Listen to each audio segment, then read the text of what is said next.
ಇಲ್ಲ ಈ ಕಡೆನೂ ಇಲ್ಲ, ಎರಡು ಕಡೆ ಮಾತಾಡಿದ್ರು ಪೇಚಿಗೆ ಸಿಲುಕೋದು ಗ್ಯಾರಂಟಿ, ಜೊತೆಗೆ ಗೊಂದಲ ಸೃಷ್ಟಿಯಾಗುತ್ತೆ. ಹಾಗಾಗಿ ಆ ರೀತಿ ಆಗೋದು ಬೇಡ ಅನ್ನುವಂಥ ನಿಟ್ಟಿನಲ್ಲಿ ಸದ್ಯಕ್ಕೆ ಬಿಜೆಪಿ ನಾಯಕರು ಯಾರು ಕೂಡ ಇದ್ರ ಬಗ್ಗೆ ಮಾತಾಡ್ತಾನೂ ಇಲ್ಲ.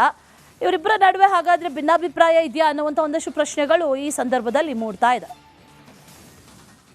ಇದೇ ವಿಚಾರಕ್ಕೆ ಸಂಬಂಧಪಟ್ಟಂತೆ ಈ ಡೀಟೇಲ್ಸ್ ಅನ್ನ ಕೊಡ್ತಾರೆ ನಮ್ಮ ಪ್ರತಿನಿಧಿ ರೇಣುಕಾರಾಧ್ಯ, ದೂರವಾಣಿ ಸಂಪರ್ಕದಲ್ಲಿ ಜಾಯಿನ್ ಆಗಿದ್ದಾರೆ. ರೇಣುಕಾರಾಧ್ಯ, ಒಬ್ರು ಪ್ರತಿಭಟನೆ ಮಾಡಬೇಕು ಅಂತಾರೆ, ಮತ್ತೊಬ್ರು ಇದೇ ವಿಚಾರಕ್ಕೆ ಸಂಬಂಧಪಟ್ಟಂತೆ ಪಾದಯಾತ್ರೆ ಮಾಡೋಣ ಅಂತ ಹೇಳ್ತಾರೆ. ಯಾರನ್ನ ಒಪ್ಪೋದು, ಯಾರನ್ನ ಬಿಡೋದು, ಬಿಜೆಪಿಗೆ ಪೇಚಿನ ಸಂಗತಿ. ಆದರೆ ಇಬ್ಬರ ಮಧ್ಯೆ ಗೊಂದಲ ಸೃಷ್ಟಿಯಾಗೋದಕ್ಕೆ ಕಾರಣ ಏನು, ಇಬ್ಬರ ಮಧ್ಯೆ ಎಲ್ಲವೂ ಕೂಡ ಸರಿ ಇಲ್ವಾ ಅನ್ನೋ ಪ್ರಶ್ನೆ ಸದ್ಯಕ್ಕೆ ಏನ್ ಮಾಹಿತಿ ಇದೆ ರೇಣುಕಾರಾಧ್ಯ? ಅಶ್ವಿನಿ, ಬಳ್ಳಾರಿಯಲ್ಲಿ ಜನವರಿ 1ನೇ ತಾರೀಕು ಏನು ದೊಡ್ಡ ಗಲಭೆ ನಡೆದು ಫೈರಿಂಗ್ ಆಯ್ತು, ಆ ಪ್ರಕರಣಕ್ಕೆ ಸಂಬಂಧಪಟ್ಟಂತೆ ಹೇಳೋದಾದ್ರೆ ಬೇರೆ ಜಿಲ್ಲೆಗಳಲ್ಲಿ ಇದೇ ರೀತಿಯಾದ ಘಟನೆ ಏನಾದ್ರೂ ನಡೆದಿದ್ರೆ ಅಂದಿನಿಂದನೇ ಬಿಜೆಪಿ ರಾಜ್ಯ ನಾಯಕರು ಅಂದ್ರೆ ಆ ಸ್ಥಳದಲ್ಲೇ ಮೊಕ್ಕಾಮೂಡಿ ಆ ಒಂದು ಪ್ರಕರಣಕ್ಕೆ ತಾರ್ಕಿಕ ಅಂತ್ಯ ಕಾಣೋವರೆಗೂ ಹೋರಾಟವನ್ನ ಮಾಡ್ತಾ ಇದ್ರು. ಆದ್ರೆ ಇಲ್ಲಿಯವರೆಗೂ ಕೂಡ ರಾಜ್ಯ ಬಿಜೆಪಿ ನಾಯಕರು ಈ ಒಂದು ವಿಚಾರದಲ್ಲಿ ಸಂಪೂರ್ಣವಾಗಿ ನಿರ್ಲಕ್ಷ್ಯವನ್ನ ಮಾಡ್ತಿದ್ದಾರೆ. ಯಾಕಾಗಿ ಅಂತ ಹೇಳೋದಾದ್ರೆ ಇಬ್ಬರು ನಾಯಕರ ಒಳಗಡೆ ಇರ್ತಕ್ಕಂಥ ಅಸಮಾಧಾನ ಇನ್ನೂ ಕೂಡ ಜನಾರ್ದನ್ ರೆಡ್ಡಿ ಮತ್ತು ಶ್ರೀರಾಮುಲು ಅವರು ಒಂದಾಗಿದ್ರು ಕೂಡ ಕೆಲವೊಂದು ವಿಚಾರಗಳಲ್ಲಿ ಇನ್ನು ಅದನ್ನ ಮಾಡೋದಕ್ಕೆ ಸಾಧ್ಯ ಆಗ್ತಾ ಇಲ್ಲ. ಒಂದು ಕಡೆಗೆ ಶ್ರೀರಾಮುಲು ಅವರು ನಾನು ಪಾದಯಾತ್ರೆ ಮಾಡ್ತೀನಿ, ಅದಕ್ಕೆ ಹೈಕಮಾಂಡ್ ಪರ್ಮಿಷನ್ ಅನ್ನ ಕೊಡಬೇಕು ಅಂತ ಈಗಾಗಲೇ ಮನವಿಯನ್ನ ಮಾಡಿದ್ದಾರೆ. ಅದಕ್ಕೆ ಇಲ್ಲಿವರೆಗೂ ಯಾವುದೇ ರೀತಿಯ ಉತ್ತರ ಬಂದಿಲ್ಲ. ಇನ್ನೊಂದು ಕಡೆಗೆ ಜನಾರ್ದನ್ ರೆಡ್ಡಿ ಅವರು ನಿನ್ನೆ ಬೆಂಗಳೂರಿಗೆ ಹೋಗಿ ನಾನು 17ನೇ ತಾರೀಕು ಪ್ರೊಟೆಸ್ಟ್ ಅನ್ನ ಮಾಡೋದಕ್ಕೆ ಈಗಾಗಲೇ ಸಿದ್ಧತೆಯನ್ನ ಮಾಡ್ಕೊಂಡಿದ್ದೀನಿ, ಅದಕ್ಕೆ ನೀವೆಲ್ಲರೂ ಕೂಡ ಬರಬೇಕು, ಸಾಥನ್ನ ಕೊಡಬೇಕು, ಜೊತೆಗೆ ಈ ಒಂದು ಹೋರಾಟವನ್ನ ದೊಡ್ಡ ಮಟ್ಟದಲ್ಲಿ ಮಾಡಿದ್ರೆ ಅದರ ಒಂದು ಎಫೆಕ್ಟ್ ಆಗುತ್ತೆ ಅನ್ನುವುದನ್ನ ಮನವರಿಕೆ ಮಾಡಿಕೊಟ್ಟಿದ್ದಾರೆ. ಹೀಗಾಗಿ ಹೈಕಮಾಂಡ್ ಅಥವಾ ರಾಜ್ಯ ನಾಯಕರಿಗೆ ಯಾರ ಮಾತನ್ನ ಕೇಳಬೇಕು ಅನ್ನೋದು ಈಗ ಅರ್ಥ ಆಗ್ತಾ ಇಲ್ಲ. ಒಂದ್ ಕಡೆಗೆ ಶ್ರೀರಾಮುಲು ಪಾದಯಾತ್ರೆ ಅಂತಾರೆ, ಇನ್ನೊಂದು ಕಡೆಗೆ ಜನಾರ್ದನ್ ರೆಡ್ಡಿ ಅವರು ದೊಡ್ಡ ಮಟ್ಟದ ಪ್ರತಿಭಟನೆ ಅಂತಾರೆ. ಈ ಇಬ್ಬರು ನಾಯಕರ ಒಂದೊಂದು ನಿರ್ಧಾರದಿಂದಾಗಿ ಇಲ್ಲ ಈ ಕಡೆನೂ ಇಲ್ಲ, ಎರಡು ಕಡೆ ಮಾತಾಡಿದ್ರು ಪೇಚಿಗೆ ಸಿಲುಕೋದು ಗ್ಯಾರಂಟಿ, ಜೊತೆಗೆ ಗೊಂದಲ ಸೃಷ್ಟಿಯಾಗುತ್ತೆ. ಹಾಗಾಗಿ ಆ ರೀತಿ ಆಗೋದು ಬೇಡ ಅನ್ನುವಂಥ ನಿಟ್ಟಿನಲ್ಲಿ ಸದ್ಯಕ್ಕೆ ಬಿಜೆಪಿ ನಾಯಕರು ಯಾರು ಕೂಡ ಇದ್ರ ಬಗ್ಗೆ ಮಾತಾಡ್ತಾನೂ ಇಲ್ಲ. ಇವರಿಬ್ಬರ ನಡುವೆ ಹಾಗಾದ್ರೆ ಭಿನ್ನಾಭಿಪ್ರಾಯ ಇದೆಯಾ ಅನ್ನುವಂಥ ಒಂದಷ್ಟು ಪ್ರಶ್ನೆಗಳು ಈ ಸಂದರ್ಭದಲ್ಲಿ ಮೂಡ್ತಾ ಇದೆ. ಇದೇ ವಿಚಾರಕ್ಕೆ ಸಂಬಂಧಪಟ್ಟಂತೆ ಈ ಡೀಟೇಲ್ಸ್ ಅನ್ನ ಕೊಡ್ತಾರೆ ನಮ್ಮ ಪ್ರತಿನಿಧಿ ರೇಣುಕಾರಾಧ್ಯ, ದೂರವಾಣಿ ಸಂಪರ್ಕದಲ್ಲಿ ಜಾಯಿನ್ ಆಗಿದ್ದಾರೆ. ರೇಣುಕಾರಾಧ್ಯ, ಒಬ್ರು ಪ್ರತಿಭಟನೆ ಮಾಡಬೇಕು ಅಂತಾರೆ, ಮತ್ತೊಬ್ರು ಇದೇ ವಿಚಾರಕ್ಕೆ ಸಂಬಂಧಪಟ್ಟಂತೆ ಪಾದಯಾತ್ರೆ ಮಾಡೋಣ ಅಂತ ಹೇಳ್ತಾರೆ. ಯಾರನ್ನ ಒಪ್ಪೋದು, ಯಾರನ್ನ ಬಿಡೋದು, ಬಿಜೆಪಿಗೆ ಪೇಚಿನ ಸಂಗತಿ. ಆದರೆ ಇಬ್ಬರ ಮಧ್ಯೆ ಗೊಂದಲ ಸೃಷ್ಟಿಯಾಗೋದಕ್ಕೆ ಕಾರಣ ಏನು, ಇಬ್ಬರ ಮಧ್ಯೆ ಎಲ್ಲವೂ ಕೂಡ ಸರಿ ಇಲ್ವಾ ಅನ್ನೋ ಪ್ರಶ್ನೆ ಸದ್ಯಕ್ಕೆ ಏನ್ ಮಾಹಿತಿ ಇದೆ ರೇಣುಕಾರಾಧ್ಯ? ಅಶ್ವಿನಿ, ಬಳ್ಳಾರಿಯಲ್ಲಿ ಜನವರಿ 1ನೇ ತಾರೀಕು ಏನು ದೊಡ್ಡ ಗಲಭೆ ನಡೆದು ಫೈರಿಂಗ್ ಆಯ್ತು, ಆ ಪ್ರಕರಣಕ್ಕೆ ಸಂಬಂಧಪಟ್ಟಂತೆ ಹೇಳೋದಾದ್ರೆ ಬೇರೆ ಜಿಲ್ಲೆಗಳಲ್ಲಿ ಇದೇ ರೀತಿಯಾದ ಘಟನೆ ಏನಾದ್ರೂ ನಡೆದಿದ್ರೆ ಅಂದಿನಿಂದನೇ ಬಿಜೆಪಿ ರಾಜ್ಯ ನಾಯಕರು ಅಂದ್ರೆ ಆ ಸ್ಥಳದಲ್ಲೇ ಮೊಕ್ಕಾಮೂಡಿ ಆ ಒಂದು ಪ್ರಕರಣಕ್ಕೆ ತಾರ್ಕಿಕ ಅಂತ್ಯ ಕಾಣೋವರೆಗೂ ಹೋರಾಟವನ್ನ ಮಾಡ್ತಾ ಇದ್ರು. ಆದ್ರೆ ಇಲ್ಲಿಯವರೆಗೂ ಕೂಡ ರಾಜ್ಯ ಬಿಜೆಪಿ ನಾಯಕರು ಈ ಒಂದು ವಿಚಾರದಲ್ಲಿ ಸಂಪೂರ್ಣವಾಗಿ ನಿರ್ಲಕ್ಷ್ಯವನ್ನ ಮಾಡ್ತಿದ್ದಾರೆ. ಯಾಕಾಗಿ ಅಂತ ಹೇಳೋದಾದ್ರೆ ಇಬ್ಬರು ನಾಯಕರ ಒಳಗಡೆ ಇರ್ತಕ್ಕಂಥ ಅಸಮಾಧಾನ ಇನ್ನೂ ಕೂಡ ಜನಾರ್ದನ್ ರೆಡ್ಡಿ ಮತ್ತು ಶ್ರೀರಾಮುಲು ಅವರು ಒಂದಾಗಿದ್ರು ಕೂಡ ಕೆಲವೊಂದು ವಿಚಾರಗಳಲ್ಲಿ ಇನ್ನು ಅದನ್ನ ಮಾಡೋದಕ್ಕೆ ಸಾಧ್ಯ ಆಗ್ತಾ ಇಲ್ಲ. ಒಂದು ಕಡೆಗೆ ಶ್ರೀರಾಮುಲು ಅವರು ನಾನು ಪಾದಯಾತ್ರೆ ಮಾಡ್ತೀನಿ, ಅದಕ್ಕೆ ಹೈಕಮಾಂಡ್ ಪರ್ಮಿಷನ್ ಅನ್ನ ಕೊಡಬೇಕು ಅಂತ ಈಗಾಗಲೇ ಮನವಿಯನ್ನ ಮಾಡಿದ್ದಾರೆ. ಅದಕ್ಕೆ ಇಲ್ಲಿವರೆಗೂ ಯಾವುದೇ ರೀತಿಯ ಉತ್ತರ ಬಂದಿಲ್ಲ. ಇನ್ನೊಂದು ಕಡೆಗೆ ಜನಾರ್ದನ್ ರೆಡ್ಡಿ ಅವರು ನಿನ್ನೆ ಬೆಂಗಳೂರಿಗೆ ಹೋಗಿ ನಾನು 17ನೇ ತಾರೀಕು ಪ್ರೊಟೆಸ್ಟ್ ಅನ್ನ ಮಾಡೋದಕ್ಕೆ ಈಗಾಗಲೇ ಸಿದ್ಧತೆಯನ್ನ ಮಾಡ್ಕೊಂಡಿದ್ದೀನಿ, ಅದಕ್ಕೆ ನೀವೆಲ್ಲರೂ ಕೂಡ ಬರಬೇಕು, ಸಾಥನ್ನ ಕೊಡಬೇಕು, ಜೊತೆಗೆ ಈ ಒಂದು ಹೋರಾಟವನ್ನ ದೊಡ್ಡ ಮಟ್ಟದಲ್ಲಿ ಮಾಡಿದ್ರೆ ಅದರ ಒಂದು ಎಫೆಕ್ಟ್ ಆಗುತ್ತೆ ಅನ್ನುವುದನ್ನ ಮನವರಿಕೆ ಮಾಡಿಕೊಟ್ಟಿದ್ದಾರೆ. ಹೀಗಾಗಿ ಹೈಕಮಾಂಡ್ ಅಥವಾ ರಾಜ್ಯ ನಾಯಕರಿಗೆ ಯಾರ ಮಾತನ್ನ ಕೇಳಬೇಕು ಅನ್ನೋದು ಈಗ ಅರ್ಥ ಆಗ್ತಾ ಇಲ್ಲ. ಒಂದ್ ಕಡೆಗೆ ಶ್ರೀರಾಮುಲು ಪಾದಯಾತ್ರೆ ಅಂತಾರೆ, ಇನ್ನೊಂದು ಕಡೆಗೆ ಜನಾರ್ದನ್ ರೆಡ್ಡಿ ಅವರು ಇಲ್ಲ ಈ ಕಡೆನೂ ಇಲ್ಲ, ಎರಡು ಕಡೆ ಮಾತಾಡಿದ್ರು ಪೇಚಿಗೆ ಸಿಲುಕೋದು ಗ್ಯಾರಂಟಿ, ಜೊತೆಗೆ ಗೊಂದಲ ಸೃಷ್ಟಿಯಾಗುತ್ತೆ. ಹಾಗಾಗಿ ಆ ರೀತಿ ಆಗೋದು ಬೇಡ ಅನ್ನುವಂಥ ನಿಟ್ಟಿನಲ್ಲಿ ಸದ್ಯಕ್ಕೆ ಬಿಜೆಪಿ ನಾಯಕರು ಯಾರು ಕೂಡ ಇದ್ರ ಬಗ್ಗೆ ಮಾತಾಡ್ತಾನೂ ಇಲ್ಲ. ಇವರಿಬ್ಬರ ನಡುವೆ ಹಾಗಾದ್ರೆ ಭಿನ್ನಾಭಿಪ್ರಾಯ ಇದೆಯಾ ಅನ್ನುವಂಥ ಒಂದಷ್ಟು ಪ್ರಶ್ನೆಗಳು ಈ ಸಂದರ್ಭದಲ್ಲಿ ಮೂಡ್ತಾ ಇದೆ. ಇದೇ ವಿಚಾರಕ್ಕೆ ಸಂಬಂಧಪಟ್ಟಂತೆ ಈ ಡೀಟೇಲ್ಸ್ ಅನ್ನ ಕೊಡ್ತಾರೆ ನಮ್ಮ ಪ್ರತಿನಿಧಿ ರೇಣುಕಾರಾಧ್ಯ, ದೂರವಾಣಿ ಸಂಪರ್ಕದಲ್ಲಿ ಜಾಯಿನ್ ಆಗಿದ್ದಾರೆ.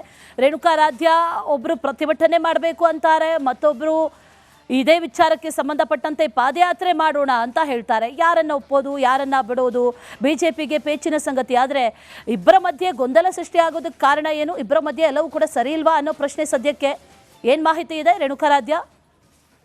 ಅಶ್ವಿನಿ, ಬಳ್ಳಾರಿಯಲ್ಲಿ ಜನವರಿ 1ನೇ ತಾರೀಕು ಏನು ದೊಡ್ಡ ಗಲಭೆ ನಡೆದು ಫೈರಿಂಗ್ ಆಯ್ತು, ಆ ಪ್ರಕರಣಕ್ಕೆ ಸಂಬಂಧಪಟ್ಟಂತೆ ಹೇಳೋದಾದ್ರೆ ಬೇರೆ ಜಿಲ್ಲೆಗಳಲ್ಲಿ ಇದೇ ರೀತಿಯಾದ ಘಟನೆ ಏನಾದ್ರೂ ನಡೆದಿದ್ರೆ ಅಂದಿನಿಂದನೇ ಬಿಜೆಪಿ ರಾಜ್ಯ ನಾಯಕರು ಅಂದ್ರೆ ಆ ಸ್ಥಳದಲ್ಲೇ ಮೊಕ್ಕಾಮೂಡಿ ಆ ಒಂದು ಪ್ರಕರಣಕ್ಕೆ ತಾರ್ಕಿಕ ಅಂತ್ಯ ಕಾಣೋವರೆಗೂ ಹೋರಾಟವನ್ನ ಮಾಡ್ತಾ ಇದ್ರು. ಆದ್ರೆ ಇಲ್ಲಿಯವರೆಗೂ ಕೂಡ ರಾಜ್ಯ ಬಿಜೆಪಿ ನಾಯಕರು ಈ ಒಂದು ವಿಚಾರದಲ್ಲಿ ಸಂಪೂರ್ಣವಾಗಿ ನಿರ್ಲಕ್ಷ್ಯವನ್ನ ಮಾಡ್ತಿದ್ದಾರೆ.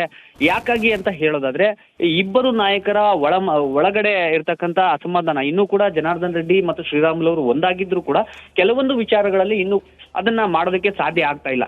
ಒಂದು ಕಡೆಗೆ ಶ್ರೀರಾಮುಲು ಅವರು ನಾನು ಪಾದಯಾತ್ರೆ ಮಾಡ್ತೀನಿ, ಅದಕ್ಕೆ ಹೈಕಮಾಂಡ್ ಪರ್ಮಿಷನ್ ಅನ್ನ ಕೊಡಬೇಕು ಅಂತ ಈಗಾಗಲೇ ಮನವಿಯನ್ನ ಮಾಡಿದ್ದಾರೆ. ಅದಕ್ಕೆ ಇಲ್ಲಿವರೆಗೂ ಯಾವುದೇ ರೀತಿಯ ಉತ್ತರ ಬಂದಿಲ್ಲ. ಇನ್ನೊಂದು ಕಡೆಗೆ ಜನಾರ್ದನ್ ರೆಡ್ಡಿ ಅವರು ನಿನ್ನೆ ಬೆಂಗಳೂರಿಗೆ ಹೋಗಿ ನಾನು 17ನೇ ತಾರೀಕು ಪ್ರೊಟೆಸ್ಟ್ ಅನ್ನ ಮಾಡೋದಕ್ಕೆ ಈಗಾಗಲೇ ಸಿದ್ಧತೆಯನ್ನ ಮಾಡ್ಕೊಂಡಿದ್ದೀನಿ, ಅದಕ್ಕೆ ನೀವೆಲ್ಲರೂ ಕೂಡ ಬರಬೇಕು, ಸಾಥನ್ನ ಕೊಡಬೇಕು, ಜೊತೆಗೆ ಈ ಒಂದು ಹೋರಾಟವನ್ನ ದೊಡ್ಡ ಮಟ್ಟದಲ್ಲಿ ಮಾಡಿದ್ರೆ ಅದರ ಒಂದು ಎಫೆಕ್ಟ್ ಆಗುತ್ತೆ ಅನ್ನುವುದನ್ನ ಮನವರಿಕೆ ಮಾಡಿಕೊಟ್ಟಿದ್ದಾರೆ. ಹೀಗಾಗಿ ಹೈಕಮಾಂಡ್ ಅಥವಾ ರಾಜ್ಯ ನಾಯಕರಿಗೆ ಯಾರ ಮಾತನ್ನ ಕೇಳಬೇಕು ಅನ್ನೋದು ಈಗ ಅರ್ಥ ಆಗ್ತಾ ಇಲ್ಲ. ಒಂದ್ ಕಡೆಗೆ ಶ್ರೀರಾಮುಲು ಪಾದಯಾತ್ರೆ ಅಂತಾರೆ, ಇನ್ನೊಂದು ಕಡೆಗೆ ಜನಾರ್ದನ್ ರೆಡ್ಡಿ ಅವರು ದೊಡ್ಡ ಮಟ್ಟದ ಪ್ರತಿಭಟನೆ ಅಂತಾರೆ. ಈ ಇಬ್ಬರು ನಾಯಕರ ಒಂದೊಂದು ನಿರ್ಧಾರದಿಂದಾಗಿ ಇಲ್ಲ, ಈ ಕಡೆನೂ ಇಲ್ಲ, ಎರಡು ಕಡೆ ಮಾತಾಡಿದ್ರು ಪೇಚಿಗೆ ಸಿಲುಕೋದ್ ಗ್ಯಾರಂಟಿ, ಜೊತೆಗೆ ಗೊಂದಲ ಸೃಷ್ಟಿಯಾಗುತ್ತೆ. ಹಾಗಾಗಿ ಆ ರೀತಿ ಆಗೋದು ಬೇಡ ಅನ್ನುವಂಥ ನಿಟ್ಟಿನಲ್ಲಿ ಸದ್ಯಕ್ಕೆ ಬಿಜೆಪಿ ನಾಯಕರು ಯಾರು ಕೂಡ ಇದ್ರ ಬಗ್ಗೆ ಮಾತಾಡ್ತಾನೂ ಇಲ್ಲ. ಇವರಿಬ್ಬರ ನಡುವೆ ಹಾಗಾದ್ರೆ ಭಿನ್ನಾಭಿಪ್ರಾಯ ಇದೆಯಾ ಅನ್ನುವಂಥ ಒಂದಷ್ಟು ಪ್ರಶ್ನೆಗಳು ಈ ಸಂದರ್ಭದಲ್ಲಿ ಮೂಡ್ತಾ ಇದೆ. ಇದೇ ವಿಚಾರಕ್ಕೆ ಸಂಬಂಧಪಟ್ಟಂತೆ ಈ ಡೀಟೇಲ್ಸ್ ಅನ್ನ ಕೊಡ್ತಾರೆ ನಮ್ಮ ಪ್ರತಿನಿಧಿ ರೇಣುಕಾರಾಧ್ಯ, ದೂರವಾಣಿ ಸಂಪರ್ಕದಲ್ಲಿ ಜಾಯಿನ್ ಆಗಿದ್ದಾರೆ. ರೇಣುಕಾರಾಧ್ಯ, ಒಬ್ರು ಪ್ರತಿಭಟನೆ ಮಾಡಬೇಕು ಅಂತಾರೆ, ಮತ್ತೊಬ್ರು ಇದೇ ವಿಚಾರಕ್ಕೆ ಸಂಬಂಧಪಟ್ಟಂತೆ ಪಾದಯಾತ್ರೆ ಮಾಡೋಣ ಅಂತ ಹೇಳ್ತಾರೆ. ಯಾರನ್ನ ಒಪ್ಪೋದು, ಯಾರನ್ನ ಬಿಡೋದು, ಬಿಜೆಪಿಗೆ ಪೇಚಿನ ಸಂಗತಿ. ಆದರೆ ಇಬ್ಬರ ಮಧ್ಯೆ ಗೊಂದಲ ಸೃಷ್ಟಿಯಾಗೋದಕ್ಕೆ ಕಾರಣ ಏನು, ಇಬ್ಬರ ಮಧ್ಯೆ ಎಲ್ಲವೂ ಕೂಡ ಸರಿ ಇಲ್ವಾ ಅನ್ನೋ ಪ್ರಶ್ನೆ ಸದ್ಯಕ್ಕೆ ಏನ್ ಮಾಹಿತಿ ಇದೆ ರೇಣುಕಾರಾಧ್ಯ? ಅಶ್ವಿನಿ, ಬಳ್ಳಾರಿಯಲ್ಲಿ ಜನವರಿ 1ನೇ ತಾರೀಕು ಏನು ದೊಡ್ಡ ಗಲಭೆ ನಡೆದು ಫೈರಿಂಗ್ ಆಯ್ತು, ಆ ಪ್ರಕರಣಕ್ಕೆ ಸಂಬಂಧಪಟ್ಟಂತೆ ಹೇಳೋದಾದ್ರೆ ಬೇರೆ ಜಿಲ್ಲೆಗಳಲ್ಲಿ ಇದೇ ರೀತಿಯಾದ ಘಟನೆ ಏನಾದ್ರೂ ನಡೆದಿದ್ರೆ ಅಂದಿನಿಂದನೇ ಬಿಜೆಪಿ ರಾಜ್ಯ ನಾಯಕರು ಅಂದ್ರೆ ಆ ಸ್ಥಳದಲ್ಲೇ ಮೊಕ್ಕಾಮೂಡಿ ಆ ಒಂದು ಪ್ರಕರಣಕ್ಕೆ ತಾರ್ಕಿಕ ಅಂತ್ಯ ಕಾಣೋವರೆಗೂ ಹೋರಾಟವನ್ನ ಮಾಡ್ತಾ ಇದ್ರು. ಆದ್ರೆ ಇಲ್ಲಿಯವರೆಗೂ ಕೂಡ ರಾಜ್ಯ ಬಿಜೆಪಿ ನಾಯಕರು ಈ ಒಂದು ವಿಚಾರದಲ್ಲಿ ಸಂಪೂರ್ಣವಾಗಿ ನಿರ್ಲಕ್ಷ್ಯವನ್ನ ಮಾಡ್ತಿದ್ದಾರೆ. ಯಾಕಾಗಿ ಅಂತ ಹೇಳೋದಾದ್ರೆ, ಈ ಇಬ್ಬರು ನಾಯಕರ ಒಳಗಡೆ ಇರ್ತಕ್ಕಂತ ಅಸಮಾಧಾನ ಇನ್ನೂ ಕೂಡ ಜನಾರ್ದನ್ ರೆಡ್ಡಿ ಮತ್ತು ಶ್ರೀರಾಮುಲು ಅವರು ಒಂದಾಗಿದ್ರು ಕೂಡ ಕೆಲವೊಂದು ವಿಚಾರಗಳಲ್ಲಿ ಇನ್ನು ಅದನ್ನ ಮಾಡೋದಕ್ಕೆ ಸಾಧ್ಯ ಆಗ್ತಾ ಇಲ್ಲ. ಒಂದು ಕಡೆಗೆ ಶ್ರೀರಾಮುಲು ಅವರು ನಾನು ಪಾದಯಾತ್ರೆ ಮಾಡ್ತೀನಿ, ಅದಕ್ಕೆ ಹೈಕಮಾಂಡ್ ಪರ್ಮಿಷನ್ ಅನ್ನ ಕೊಡಬೇಕು ಅಂತ ಈಗಾಗಲೇ ಮನವಿಯನ್ನ ಮಾಡಿದ್ದಾರೆ. ಅದಕ್ಕೆ ಇಲ್ಲಿವರೆಗೂ ಯಾವುದೇ ರೀತಿಯ ಉತ್ತರ ಬಂದಿಲ್ಲ. ಇನ್ನೊಂದು ಕಡೆಗೆ ಜನಾರ್ದನ್ ರೆಡ್ಡಿ ಅವರು ನಿನ್ನೆ ಬೆಂಗಳೂರಿಗೆ ಹೋಗಿ ನಾನು 17ನೇ ತಾರೀಕು ಪ್ರೊಟೆಸ್ಟ್ ಅನ್ನ ಮಾಡೋದಕ್ಕೆ ಈಗಾಗಲೇ ಸಿದ್ಧತೆಯನ್ನ ಮಾಡ್ಕೊಂಡಿದ್ದೀನಿ, ಅದಕ್ಕೆ ನೀವೆಲ್ಲರೂ ಕೂಡ ಬರಬೇಕು, ಸಾಥನ್ನ ಕೊಡಬೇಕು, ಜೊತೆಗೆ ಈ ಒಂದು ಹೋರಾಟವನ್ನ ದೊಡ್ಡ ಮಟ್ಟದಲ್ಲಿ ಮಾಡಿದ್ರೆ ಅದರ ಒಂದು ಎಫೆಕ್ಟ್ ಆಗುತ್ತೆ ಅನ್ನುವುದನ್ನ ಮನವರಿಕೆ ಮಾಡಿಕೊಟ್ಟಿದ್ದಾರೆ. ಹೀಗಾಗಿ ಹೈಕಮಾಂಡ್ ಅಥವಾ ರಾಜ್ಯ ನಾಯಕರಿಗೆ ಯಾರ ಮಾತನ್ನ ಕೇಳಬೇಕು ಅನ್ನೋದು ಈಗ ಅರ್ಥ ಆಗ್ತಾ ಇಲ್ಲ. ಒಂದ್ ಕಡೆಗೆ ಶ್ರೀರಾಮುಲು ಪಾದಯಾತ್ರೆ ಅಂತಾರೆ, ಇನ್ನೊಂದು ಕಡೆಗೆ ಜನಾರ್ದನ್ ರೆಡ್ಡಿ ಅವರು ದೊಡ್ಡ ಮಟ್ಟದ ಪ್ರತಿಭಟನೆ ಅಂತಾರೆ. ಈ ಇಬ್ಬರು ನಾಯಕರ ಒಂದೊಂದು ನಿರ್ಧಾರದಿಂದಾಗಿ ಇಲ್ಲ, ಈ ಕಡೆನೂ ಇಲ್ಲ, ಎರಡು ಕಡೆ ಮಾತಾಡಿದ್ರು ಪೇಚಿಗೆ ಸಿಲುಕೋದ್ ಗ್ಯಾರಂಟಿ, ಜೊತೆಗೆ ಗೊಂದಲ ಸೃಷ್ಟಿಯಾಗುತ್ತೆ. ಹಾಗಾಗಿ ಆ ರೀತಿ ಆಗೋದು ಬೇಡ ಅನ್ನುವಂಥ ನಿಟ್ಟಿನಲ್ಲಿ ಸದ್ಯಕ್ಕೆ ಬಿಜೆಪಿ ನಾಯಕರು ಯಾರು ಕೂಡ ಇದ್ರ ಬಗ್ಗೆ ಮಾತಾಡ್ತಾನೂ ಇಲ್ಲ. ಇವರಿಬ್ಬರ ನಡುವೆ ಹಾಗಾದ್ರೆ ಭಿನ್ನಾಭಿಪ್ರಾಯ ಇದೆಯಾ ಅನ್ನುವಂಥ ಒಂದಷ್ಟು ಪ್ರಶ್ನೆಗಳು ಈ ಸಂದರ್ಭದಲ್ಲಿ ಮೂಡ್ತಾ ಇದೆ. ಇದೇ ವಿಚಾರಕ್ಕೆ ಸಂಬಂಧಪಟ್ಟಂತೆ ಈ ಡೀಟೇಲ್ಸ್ ಅನ್ನ ಕೊಡ್ತಾರೆ ನಮ್ಮ ಪ್ರತಿನಿಧಿ ರೇಣುಕಾರಾಧ್ಯ, ದೂರವಾಣಿ ಸಂಪರ್ಕದಲ್ಲಿ ಜಾಯಿನ್ ಆಗಿದ್ದಾರೆ. ರೇಣುಕಾರಾಧ್ಯ, ಒಬ್ರು ಪ್ರತಿಭಟನೆ ಮಾಡಬೇಕು ಅಂತಾರೆ, ಮತ್ತೊಬ್ರು ಇದೇ ವಿಚಾರಕ್ಕೆ ಸಂಬಂಧಪಟ್ಟಂತೆ ಪಾದಯಾತ್ರೆ ಮಾಡೋಣ ಅಂತ ಹೇಳ್ತಾರೆ. ಯಾರನ್ನ ಒಪ್ಪೋದು, ಯಾರನ್ನ ಬಿಡೋದು, ಬಿಜೆಪಿಗೆ ಪೇಚಿನ ಸಂಗತಿ. ಆದರೆ ಇಬ್ಬರ ಮಧ್ಯೆ ಗೊಂದಲ ಸೃಷ್ಟಿಯಾಗೋದಕ್ಕೆ ಕಾರಣ ಏನು, ಇಬ್ಬರ ಮಧ್ಯೆ ಎಲ್ಲವೂ ಕೂಡ ಸರಿ ಇಲ್ವಾ ಅನ್ನೋ ಪ್ರಶ್ನೆ ಸದ್ಯಕ್ಕೆ ಏನ್ ಮಾಹಿತಿ ಇದೆ ರೇಣುಕಾರಾಧ್ಯ? ಅಶ್ವಿನಿ, ಬಳ್ಳಾರಿಯಲ್ಲಿ ಜನವರಿ 1ನೇ ತಾರೀಕು ಏನು ದೊಡ್ಡ ಗಲಭೆ ನಡೆದು ಫೈರಿಂಗ್ ಆಯ್ತು, ಆ ಪ್ರಕರಣಕ್ಕೆ ಸಂಬಂಧಪಟ್ಟಂತೆ ಹೇಳೋದಾದ್ರೆ ಬೇರೆ ಜಿಲ್ಲೆಗಳಲ್ಲಿ ಇದೇ ರೀತಿಯಾದ ಘಟನೆ ಏನಾದ್ರೂ ನಡೆದಿದ್ರೆ ಅಂದಿನಿಂದನೇ ಬಿಜೆಪಿ ರಾಜ್ಯ ನಾಯಕರು ಅಂದ್ರೆ ಆ ಸ್ಥಳದಲ್ಲೇ ಮೊಕ್ಕಾಮೂಡಿ ಆ ಒಂದು ಪ್ರಕರಣಕ್ಕೆ ತಾರ್ಕಿಕ ಅಂತ್ಯ ಕಾಣೋವರೆಗೂ ಹೋರಾಟವನ್ನ ಮಾಡ್ತಾ ಇದ್ರು. ಆದ್ರೆ ಇಲ್ಲಿಯವರೆಗೂ ಕೂಡ ರಾಜ್ಯ ಬಿಜೆಪಿ ನಾಯಕರು ಈ ಒಂದು ವಿಚಾರದಲ್ಲಿ ಸಂಪೂರ್ಣವಾಗಿ ನಿರ್ಲಕ್ಷ್ಯವನ್ನ ಮಾಡ್ತಿದ್ದಾರೆ. ಯಾಕಾಗಿ ಅಂತ ಹೇಳೋದಾದ್ರೆ, ಈ ಇಬ್ಬರು ನಾಯಕರ ಒಳಗಡೆ ಇರ್ತಕ್ಕಂತ ಅಸಮಾಧಾನ ಇನ್ನೂ ಕೂಡ ಜನಾರ್ದನ್ ರೆಡ್ಡಿ ಮತ್ತು ಶ್ರೀರಾಮುಲು ಅವರು ಒಂದಾಗಿದ್ರು ಕೂಡ ಕೆಲವೊಂದು ವಿಚಾರಗಳಲ್ಲಿ ಇನ್ನು ಅದನ್ನ ಮಾಡೋದಕ್ಕೆ ಸಾಧ್ಯ ಆಗ್ತಾ ಇಲ್ಲ. ಒಂದು ಕಡೆಗೆ ಶ್ರೀರಾಮುಲು ಅವರು ನಾನು ಪಾದಯಾತ್ರೆ ಮಾಡ್ತೀನಿ, ಅದಕ್ಕೆ ಹೈಕಮಾಂಡ್ ಪರ್ಮಿಷನ್ ಅನ್ನ ಕೊಡಬೇಕು ಅಂತ ಈಗಾಗಲೇ ಮನವಿಯನ್ನ ಮಾಡಿದ್ದಾರೆ.